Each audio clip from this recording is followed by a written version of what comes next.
All right, now we're on to the second part of the device security demonstration. I'm logged into my Qustodio account. Um, this is the main page that you come to, the activity summary page, and here we see basically usage on the device of what's being used the most down to what's being used the least. And down here it breaks it down into apps, web pages, and social activity.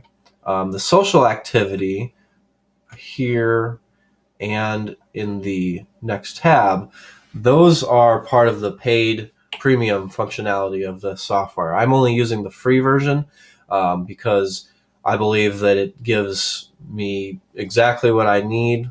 It doesn't have a ton of extra features, but it does do what we want with the content filtering and a few other things too that are really important, and I'm going to show you that now.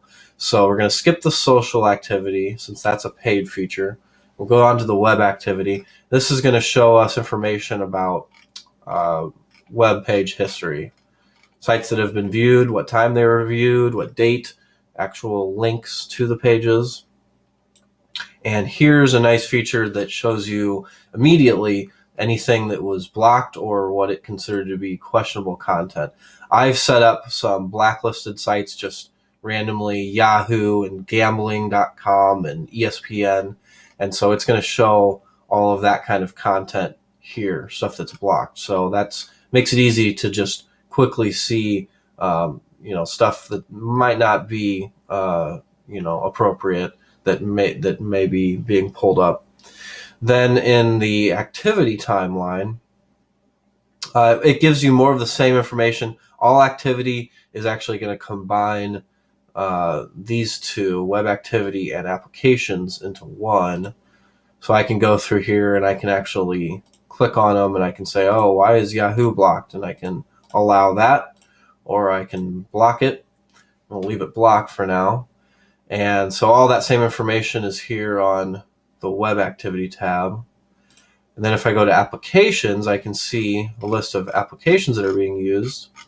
And one of the other paid functions of the software is that you can block apps. And you can do that just by simply clicking on it and saying block.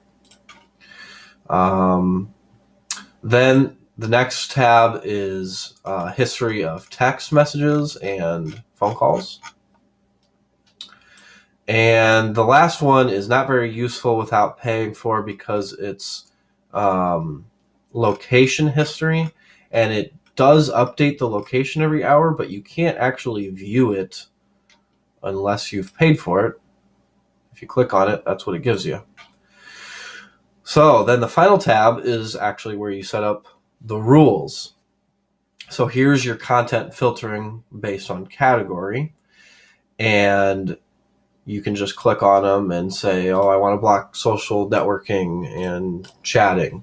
And most of these were already set up like that by default.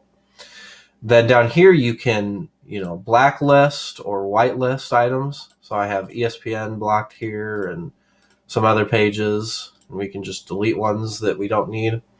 So I'll just go ahead and show you how that works. If I go into my web browser on my phone,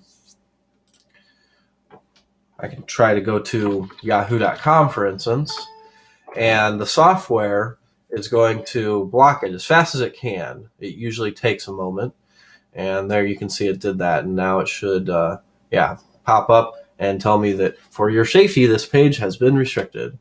And then when you hit close, it actually closes out the browser completely. So as you can see, it does actually block, which is a very good thing.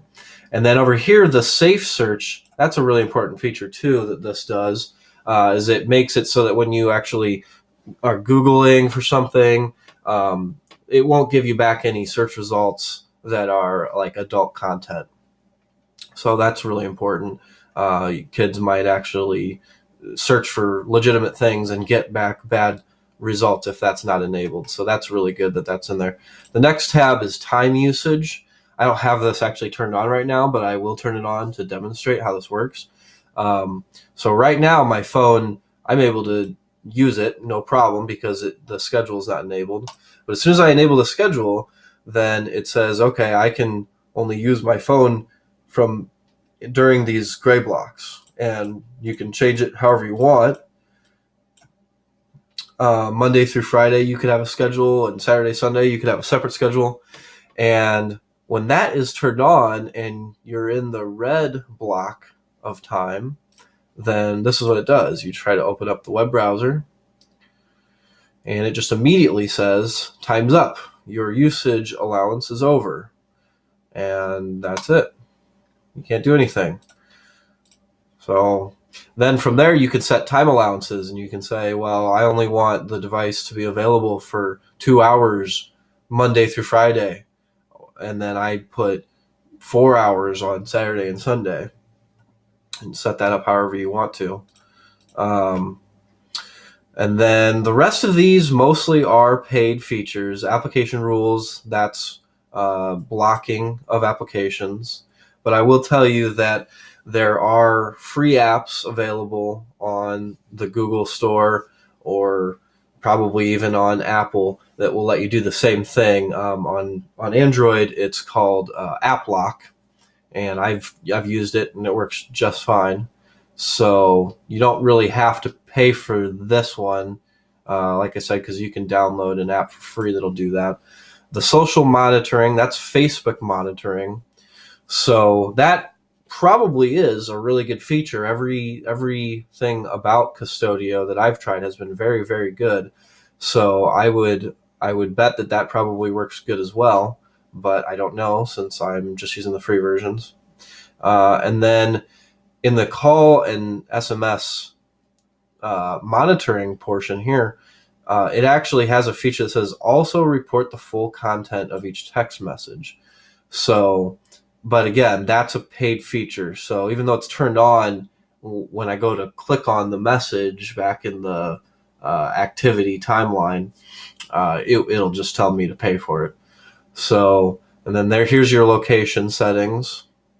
You can tell it to update every hour or whatever.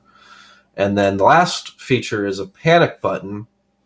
So you could basically set the phone to have a button on it that when you push it, it's going to send an emergency message to contacts that you've configured. And that would be useful, obviously, when if someone was in danger or there was an emergency happening, then it would make it very quick and easy. Just hit the panic button, and people are then alerted.